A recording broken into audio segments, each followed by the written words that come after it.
사진 한 장이 방산 커뮤니티를 뒤집어 놨습니다. 말레이시아 공군 참모총장이 경남 사천의 한 공장을 둘러보는 어디서나 볼 법한 방문 사진이었습니다. 그런데 사람들이 그 사진을 확대하기 시작했습니다. 누군가 세어봤더니 58대라는 숫자가 나왔습니다. 한 공장 안에서 동시에. 이 숫자 진짜일까요? 먼저 결론부터 말씀드리면 이 영상에서 가장 무서운 건 58이라는 숫자가 아닙니다. 그 사진에 찍히지 않은 쪽입니다. 2026년 4월 12일이었습니다. 무하마드 노라즐란 아리스, 말레이시아 공군 참모총장이 한국항공우주산업 카이의 사천 본사를 찾았습니다. 나흘에 걸친 실무 방문이었습니다. 목적은 분명했습니다. 자기네가 주문한 전투기가 제대로 만들어지고 있는지 두 눈으로 확인하는 것. 사실 말레이시아가 사천에 온 건 처음이 아닙니다. 1년 2개월 전인 2025년 2월에도 공군 참모총장이 다녀갔습니다. 어쨌든 이날 공개된 사진은 평범했습니다. 사람들이 서 있고 뒤에 전투기가 있고 딱 거기까지였습니다. 문제는 이런 사진을 그냥 넘기지 않는 사람들이 세상에 꽤 많다는 겁니다. 누군가 기체의 수직 꼬리 날개를 확대했습니다. 거기 적혀있던 글자는 FA-50M. 그리고 이 세 글자가 이 사진의 성격을 완전히 바꿔놓습니다. FA-50은 우리가 아는 그 국산 경전투기가 맞습니다. 문제는 뒤에 붙은 M입니다. 이 M은 말레이시아의 M입니다. 카이는 수출기체의 나라 이름을 알파벳으로 붙입니다.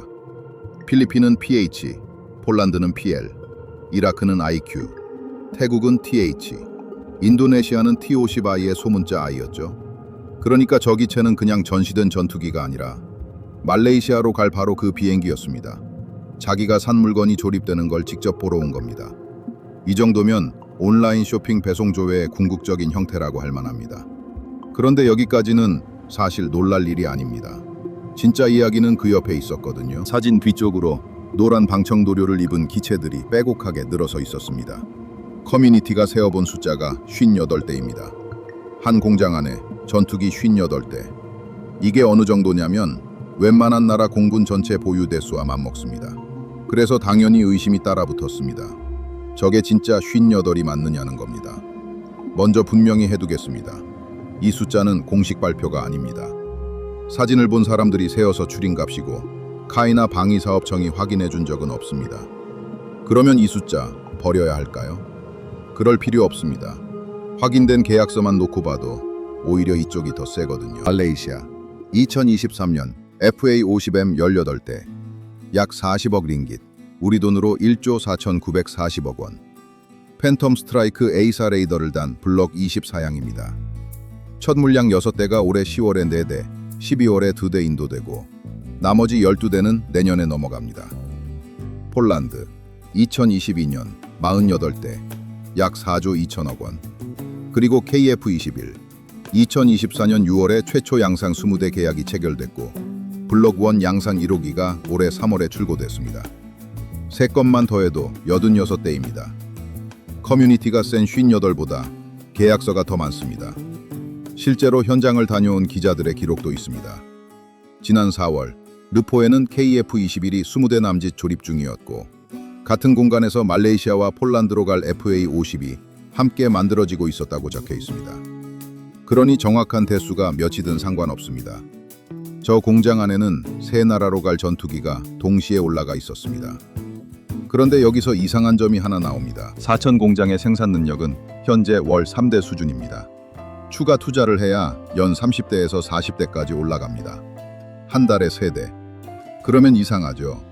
한 달에 3대 만드는 공장에 어떻게 수십 대가 동시에 서 있을 수 있을까요? 계산이 안 맞는 것 같지만 사실 이건 모순이 아닙니다. 서로 다른 두 개의 숫자를 섞어본 것뿐입니다. 월 3대는 완성돼서 공장 밖으로 나가는 속도입니다. 반면 라인 위에 올라가 있는 수십 대는 만드는 중인 물량입니다. 제공, 영어로는 워크 인 프로세스라고 합니다. KF-21 한 대를 만드는데 대략 14달, FA-50은 10달쯤 걸립니다. 한 대가 1년 넘게 라인 위에 머문다는 뜻입니다. 그러니 매달 3대씩 새로 투입하면 어느 시점에 공장을 사진 찍든 수십 대가 함께 찍히는 게 당연합니다. 58대 논란의 절반은 사실 이 혼동에서 나왔습니다. 그런데 이 얘기를 하고 나면 오히려 더 놀라운 사실이 남습니다. 자동차 공장이라면 컨베이어 벨트가 돌아가고 차체가 흘러갑니다. 전투기는 그렇게 못 만듭니다. 왜 못 만들까요? 기체를 고정하는 지그, 그러니까 조립용 거치대가 기종마다, 심지어 형상마다 따로 필요합니다. FA50M 지그로 KF21을 만들 수는 없습니다. 공차를 관리하는 단위도 다릅니다. 자동차가 밀리미터를 다툰다면 항공기 구조물은 그보다 훨씬 촘촘한 정밀도를 요구합니다. 그리고 라인이 흐르지 않고 기체가 자리에 서 있으니 사람과 부품이 그 자리로 찾아가야 합니다. 정리하면 이렇습니다. 여러 기종을 동시에 만든다는 건 지그 세트를 여러 벌 갖췄고 각각을 붙일 숙련 인력이 있고 세 나라의 서로 다른 부품 공급망이 동시에 돌아가고 있다는 뜻입니다. 그래서 저 사진이 무서운 겁니다. 대수자랑이 아니라 체력 증명이거든요. 그런데 이 체력 하루아침에 생긴 게 아닙니다. 시작은 1997년 T-50 고등훈련기 개발 착수였습니다. 미국 로키드 마틴과 손잡고 만든 한국의 첫 초음속 항공기였죠. 그리고 첫 수출까지 14년이 걸립니다. 2011년 인도네시아가 T-50I 16대를 주문했습니다. 2013년 이라크, 2014년 필리핀, 2015년 태국. 여기까지 보면 패턴이 보입니다. 전부 훈련기이거나 가벼운 경공격기였고 물량은 열대대 단위였고 고객은 동남아와 중동이었습니다.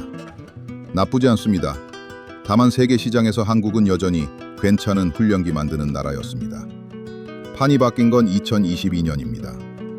폴란드가 48대를 한 번에 주문했습니다. 그때까지 15년 동안 판 물량 전체와 맞먹는 규모가 그것도 나토 회원국에서 한 번에 나온 겁니다.